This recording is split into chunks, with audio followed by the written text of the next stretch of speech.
Raj media நண்பர்களுக்கு வணக்கம்.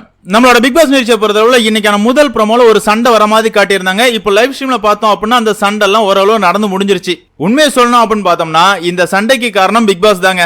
நடந்துகிட்டு இருக்கிற மேனேஜர் சர்வன்ட் டாஸ்கோட 2.0 விதிமுறைகள் அப்படிங்கிற மாதிரி ஒரு விதிமுறையை பிக் பாஸ் கொடுக்கிறாரு. இந்த விதிமுறைப்படி பிக் பாஸ் வீட்டுல இருக்கிற எல்லா வேலைகளையுமே தொழிலாளர்களை வச்சு பண்ண வைக்கலாம். இன்க்ளூடட் பாத்திரம் விளக்குறதா இருக்கட்டும், சமைக்கிறதா இருக்கட்டும், பாத்ரூமா இருக்கட்டும், எல்லாத்தையும் கிளீன் பண்ற வேலைகள் எல்லாத்தையுமே தொழிலாளர்களை வச்சு பண்ண வைக்கலாம் அப்படிங்கிற மாதிரி விதிமுறைகள் பிக் பாஸ் கொடுக்கிறாரு. அது மட்டும் இல்லாம வீட்டுக்கு தேவையான தண்ணீரை வெளியே இருக்கிற பைப்ல இருந்து தான் தொழிலாளர்கள் பிடிச்சிட்டு வரணும் அப்படிங்கிற மாதிரி ரூல்ஸ் டைட் பண்றாரு. இந்த ரூல் எல்லாம் பார்த்த உடனே மேனேஜரா இருக்கிறவங்க எல்லாருக்குமே செம குஷி. அதாவது தொழிலாளர்களை நம்ம வச்சு செய்ய போறோம் அப்படிங்கிற மாதிரி ரூல்ஸ் எல்லாம் ரொம்பவே கடுமையாக்குறாங்க.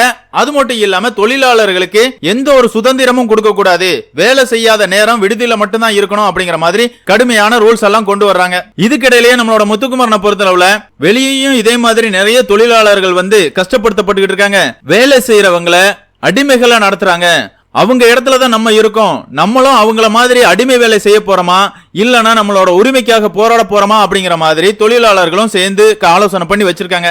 அதுக்கப்புறமா பார்த்தோம் அப்படின்னா மேனேஜரா இருக்கிறவங்க கொஞ்சம் ஓவரா அதிகாரத்தை காட்டுறாங்க. அன்ஷிதாவை பொறுத்தளவுல விடுதிக்கு வெளியே நின்னுட்டு இருக்காங்க. அந்த நேரங்கள்ல மஞ்சரியா இருக்கட்டும், சௌந்தர்யாவா இருக்கட்டும், மேனேஜர் நான் சொல்றேன் விடுதிக்குள்ள போ அப்படிங்கிற மாதிரி ஆர்டர் போடுறாங்க. அந்த இடத்துல அன்ஷிதா வந்து நான் வேலை செய்யற நேரம் வேலை செய்யறேன், மத்த நேரம் நான் எங்க நிக்கணும் அப்படிங்கறத நான் தான் முடிவு பண்றோம், நீ சொல்ற இடத்துல நான் போய் நிக்க முடியாது அப்படிங்கிற மாதிரி அவங்க ஆர்குமெண்ட் பண்றாங்க. அந்த இடத்துல அதிகார தோணியில மஞ்சரியா இருக்கட்டும், ஜாக்லினா இருக்கட்டும், சௌந்தர்யாவா இருக்கட்டும், நாங்க சொல்றதுதான் நீ கேட்டாகணும் அப்படிங்கிற மாதிரி சொல்றாங்க. பேசுற வரைக்கும் ஓகே தாங்க. இந்த சௌந்தர்யாவை பொறுத்தளவுல எப்பவுமே தன்னை ஒரு ரவுடியா நினைச்சுக்கிட்டு அடிக்க பாயிற மாதிரி பாயிறாங்க, கொடையை பிடிச்சு இழுக்கிறாங்க. உண்மையாவே இந்த சௌந்தர்யாவுக்கு மூளை இருக்காங்க, மூளை கிட்ட முட்டாள் மாதிரி தான் நடந்துக்குது. நல்லா மழை பெஞ்சுக்கிட்டு இருக்குது, அந்த நேரம் கொடைய புடுங்குத, உனக்கு அறிவு இருக்குதா, மைக்கு கேடாயிரும். அன்ஷிதா மழையில நினைவாங்க. இது எதுவுமே இல்லாம என்கிட்ட தான் அதிகாரம் இருக்குது அப்படிங்கிற தோனில ரொம்பவே ஆணவத்துல பேசுறாங்க. அந்த நேரம் தான் சலசலப்புகள் வருது. யூனியன் லீடரா இருக்கிற ராணுவ வந்து எதுக்காக கைய பிடிச்சு இழுக்கிறீங்க, கைய பிடிச்சு இழுக்காதீங்க, எங்க யூனியன் நாட்கள் மேல கை வைக்கிறதுக்கு நீங்க யாரு அப்படிங்கிற மாதிரி ரேஸ் பண்றாரு.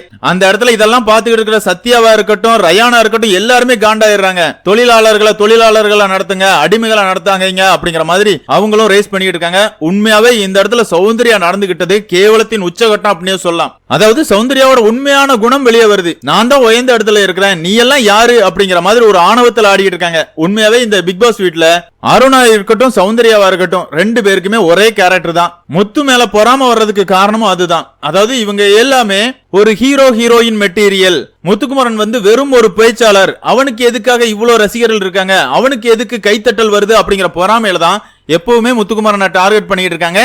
இந்த இடத்துல நாங்க தான் மேனேஜர், நீங்க எல்லாருமே தொழிலாளர்கள், நீங்க எல்லாம் எங்களை எதிர்த்து பேசக்கூடாது அப்படிங்கிற மாதிரி ஒரு அதிகார தோனியை காட்டுறாங்க. அந்த அதிகார தோனிக்கு எதிராக தொழிலாளர் வர்க்கம் வந்து எங்களோட உரிமைக்காக போராட போறோம் அப்படிங்கிற மாதிரி ஒரு போராட்டத்தை முன்னெடுக்கிறாங்க.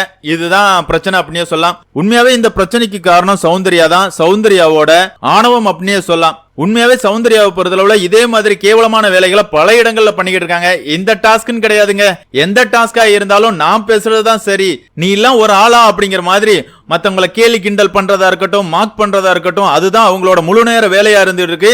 இந்த இடத்துல அவங்களோட உண்மையான குணத்தை காட்டின உடனே பிரச்சனை வருது. இதுதான் நடந்த விஷயம் அப்படின்னு சொல்லலாம். பிக் பாஸ் ரசிகர்களான உங்களை பொறுத்தளவுல சௌந்தர்யாவோட இந்த கேரக்டர் பத்தி நீங்க என்ன நினைக்கிறீங்க அப்படிங்கிற உங்களோட கருத்துக்களை மறக்காம கமெண்ட்ல மென்ஷன் பண்ணுங்க. இந்த வீடியோ உங்களுக்கு பிடிச்சிருந்தா லைக் பண்ணுங்க, ஷேர் பண்ணுங்க, மறக்காம சேனலை சப்ஸ்கிரைப் பண்ணுங்க. Thank you friends.